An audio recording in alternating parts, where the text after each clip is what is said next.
पास अगर खतियान है तो हम मालिक हैं, और हमसे अगर कोई परचेस करता है तो आप डीड दिखाइए।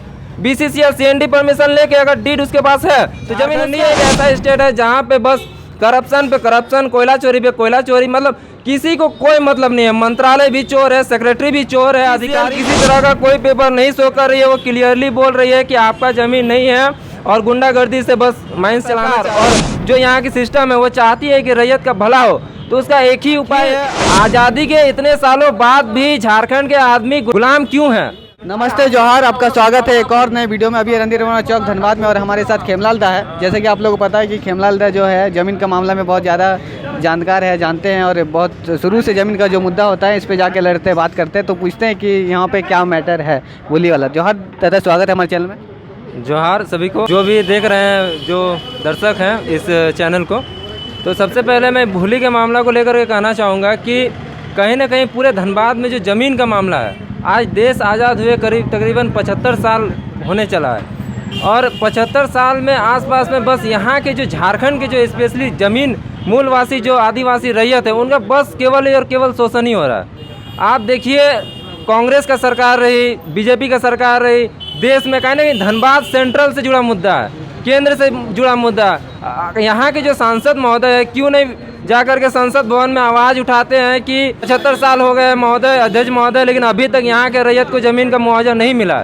आखिर आज़ादी के इतने सालों बाद भी झारखंड के आदमी गुलाम क्यों हैं? इसका कारण कहीं ना कहीं यहाँ के एमपी हैं, एमएलए हैं, केंद्र सरकार में बैठे लोग हैं, मंत्रालय है, कहीं ना कहीं जो सेक्रेटरी है। आखिर ज़मीन का मामला है, आप ज़मीन बिना मुआवजा दिए, बिना सीएनटी पास किए, बिना ज़मीन अधिग्रहण किए जबरन खनन प्रोजेक्ट पे प्रोजेक्ट चालू कर रहे हैं, प्रोजेक्ट आउटसोर्सिंग पे आउटसोर्सिंग चालू करते जा रहे हैं। बीसीसीएल हो चाहे हर एक कंपनी का यही कहानी है। बड़का गांव में जाइए, आपका जितना भी झारखंड का डीबीसी में लीजिए, ज़मीन का लोग जागरूक हो चुके हैं ज़मीन को बचाने के लिए। अब देना नहीं चाहते, पहले लोग दे देते थे लेकिन अब देना नहीं चाहते, लेकिन फिर भी ज़बरदस्ती कंपनी द्वारा लिए जा रहे हैं। तो इस पर आप क्या कहेंगे दादा? देखिए, ज़बरदस्ती में मैं सिंपली यही कहना चाहूँगा कि इनका मामला में कहीं ना कहीं अगर आप ओरिजिनली चाहते हैं कि रैयत का विकास हो, तो यहाँ की जो एमडी हो, चाहे बीसीसीएल के स्टेट डिपार्टमेंट हो, वो लोग कहीं ना कहीं ज़मीन में पेच निकाल देते हैं। ये नहीं है, ऐसा नहीं है, रसीद नहीं कटा हुआ, ये नहीं कटा हुआ, ये नहीं। 10 गो उन लोग का एक माने जो नुक्स रहता है वो पहले से ही टेबल पे रखा रहता है कि जैसे ही फाइल आएगा ये नुक्स निकालना है, फाइल लौटा देना है। तो इसका सिंपली मेरे हिसाब से अगर ओरिजिनली अगर सरकार और जो यहाँ की सिस्टम है वो चाहती है कि रैयत का भला हो, तो उसका एक ही उपाय है, आप रैयत से पार्टनरशिप कीजिए। आपको ज़मीन अधिग्रहण नहीं करना है, वही उसी से पार्टनरशिप कीजिए, और पार्टनरशिप करके एक तरफ सरकार रहे, एक तरफ रैयत रहे, दोनों मिल के अपना चलाइए। जो प्रॉफिट होगा अब शेयर, अदर स्टेट में जिस तरह पॉलिसी लागू है, केवल जिस तरह आपका संविधान का 39B कहता है कि जहाँ के रैयत हैं, जहाँ के वहाँ के खनिज पदार्थ पे वहाँ के रैयत का ही अधिकार बनता है। जैसे कि अगर बालू घाट है तो बालू घाट में कम्प्लीटली सरकार का अधिकार नहीं बनता है। अगर मेरे गांव में तालाब है, वहाँ पे कम्प्लीटली सार्वजनिक चीज़ में सरकार का कम्प्लीटली अधिकार नहीं बन रहा। अधिकार किसका बन रहा है? जहाँ जिसका ज़मीन है, जहाँ ज़मीन का मालिक रैयत लोग का अधिकार बन रहा है। तो सिंपली आप कर दीजिए कि वहाँ से अगर 10 ट्रक अगर कोयला निकलता है, आप चालान काटिए, 10 ट्रक कोयला पे आप टैक्स लीजिए, और वहाँ के जो रैयत है वो अपना खुद आपको सरकार को कोयला चाहिए ना, आपको कोयला से मतलब आप किसी कंपनी को दे दे रहे हैं, वो दिन भर कोयला चोरी में व्यस्त है। दादा, भुल्ली वाला में क्या मैटर है? ज़मीन का पेपर क्या नहीं है, रैयत के पास नहीं है क्या? जबरदस्ती जो ले रहे हैं किसके पास?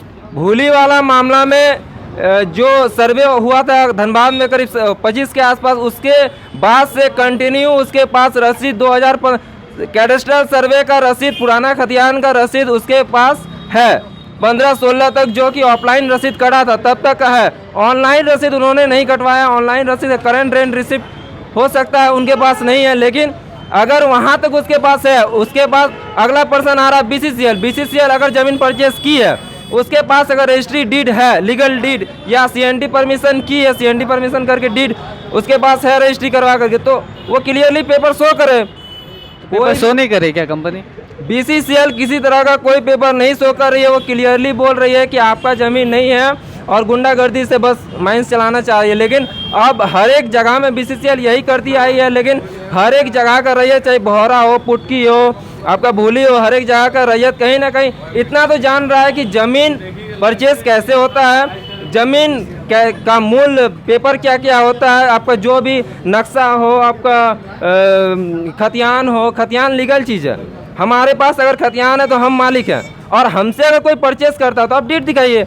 BCCL CND परमिशन लेके अगर डीड उसके पास है तो ज़मीन उसका है, हम ज़मीन छोड़ देंगे। अगर आपके पास पेपर नहीं है तो गुंडा बुलवा करके, सिविल ड्रेस में पुलिस का आदमी बुला करके, CSF बुला करके लाठी चार्ज करवा देते हैं। महिला के साथ साड़ी माने खींच रहे हैं, उनका अमानवीय व्यवहार कर रहे हैं, तो पूरी तरह से आप गुंडागर्दी कर रहे हैं। बिना परचेस किए गुंडागर्दी से माइंस चला रहे हैं तो दबंगई है, गुंडागर्दी है। तो हम लोग यही चाहते हैं, जो भी आपका नियम है, प्रावधान, आप अपने माइंस एक्ट को ही फॉलो कीजिए। Right to fair compensation act में जो रूल है आपका कि लैंड परचेस कीजिए, रिएवलेट कीजिए, वहाँ को उसको जो बेनिफिट उसको जिस जिस जगह पे है वहाँ दिया जाता है, उसको अदर जहाँ रिएवलेट करते हैं वहाँ भी उसको बेनिफिट दीजिए। सारा चीज़ लैंड परचेस करने के बाद, जैसे कि अदर स्टेट में होता है, आप बंगाल चले जाइए, आप जहाँ अदर स्टेट में वहाँ हर एक रूल को फॉलो किया जाता है, लेकिन हमारा यहाँ पे काहे नहीं किया जाता? हमारा झारखंड ही एक ऐसा स्टेट है जहाँ पे बस करप्शन पे करप्शन, कोयला चोरी पे कोयला चोरी, मतलब किसी को कोई मतलब नहीं है। मंत्रालय भी चोर है, सेक्रेटरी भी चोर है, अधिकारी भी चोर है। हर एक आदमी, बड़ा पोस्ट लेके छोटा पोस्ट का, छोटा मोटा दरोगा से लेकर हवलदार तक, हर एक आदमी को पैसा से मतलब है। हर एक आदमी को बस मतलब है कि हम कैसे करके अपना पोस्ट को बढ़ाएं। कोई अगर विधायक है तो चाहता है कि हम मंत्री बन जाएं, कोई दरोगा है तो कैसे भी चाहता है कि हम उससे और ऊंचा में जाए, और मतलब हर एक कोई बस यही मतलब है कि अपना पोस्ट आगे बढ़ाए। यहाँ पे पुतला दहन किए, और इससे क्या संदेश देना चाहते थे और आगे क्या करने जा रहे हैं आप लोग? पुतला दहन करके हम लोग सिस्टम और सरकार को यही संदेश देना चाहते हैं कि आज जो भूली के रैयत के साथ कहीं ना कहीं बहुत ही गलत हो रहा है, अन्याय हो रहा है, तो उनको न्याय दीजिए। यहाँ के जो हम लोग के CND के जो मालिक होते हैं, DC महोदय मामले को उच्च स्तरीय लेवल पे जांच करें, और अगर BCCL की ज़मीन है आप स्पष्ट लिख के दीजिए। DC कोर्ट, जमीन का मालिक CO होता है, SDO होता है, DC होता है, आप स्पष्ट लिख के दीजिए जमीन BCCL का है, रैयत हट जाएगा। अगर DC साहब लिख के दे दे कि जमीन BCCL का है, रैयत हट जाएगा। वो डायरेक्टली हाई कोर्ट में पिटीशन हाई कोर्ट में ऑलरेडी पिटीशन डाला हुआ है। अगर देखिए दो पक्ष में अगर विवाद होता है तो हम लोग क्या करते हैं, 144 लगा देती है SDO साहब, SDO 144 लगा के बोल देते हैं कि यहाँ काम नहीं होगा, विवादित जमीन है, जब फैसला होगा उसके बाद आप काम चालू कीजिएगा। लेकिन जब जहाँ मामला कंपनी का आ जा रहा है, पता नहीं क्या होता है, आपका DC महोदय, SP महोदय, SDO CO ले दे करके रैयते के मारो, ले दे करके रैयते के लाठीचार्ज करो। आप जब दो विवाद, आप सरकार नहीं है जी, आप मंत्रालय हैं, आप सेक्रेटरी है, आप DC है, आप जनता का सेवक है, आपको जनता को लेकर चलना, आप कंपनी को लेकर चल रहे हैं। सेक्रेटरी के आदेश पे सुनने में आ रहा है कि लाठीचार्ज हुआ था। अब मान के चलिए बड़ा अधिकारी चोर है तो इसका मतलब ये थोड़ी ना है कि हम लोग बड़ा अधिकारी का आवास घेराव नहीं करेंगे या उसका ऑफिस घेराव नहीं करेंगे। सेक्रेटरी हो, DC हो, SSP हो, थाना प्रभारी हो, कोई भी हो, रोहित महतो के साथ गलत हुआ है, अन्याय हुआ है, उसका ज़मीन है, उसके ज़मीन से आप ज़बरदस्ती हटा करके क्रिमिनल सेक्शन लगा दे रहे हैं, सरकारी काम में बाधा लगा दे रहे हैं। लड़का पढ़ लिख के IPS बनना चाह रहा था, उसका मेंटलिटी कितना डिस्टर्ब हुआ होगा उसको। रोहित महतो जेल में है तो उस पर क्या करेंगे आप लोग, कैसे छुड़ाएंगे लोग?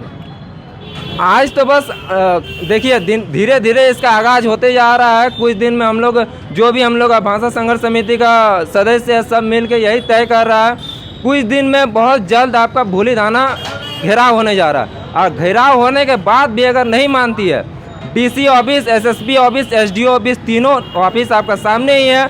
बहुत वृहद रूप से लाखों की संख्या में तीनों ऑफिस घेराव होने जा रहा है।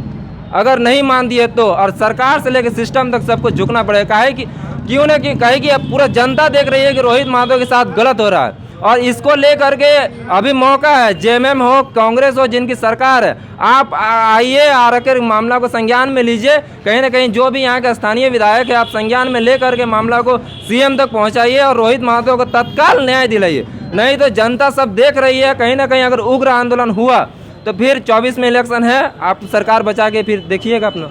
बहुत बहुत धन्यवाद दादा समय देने के लिए। जौहर।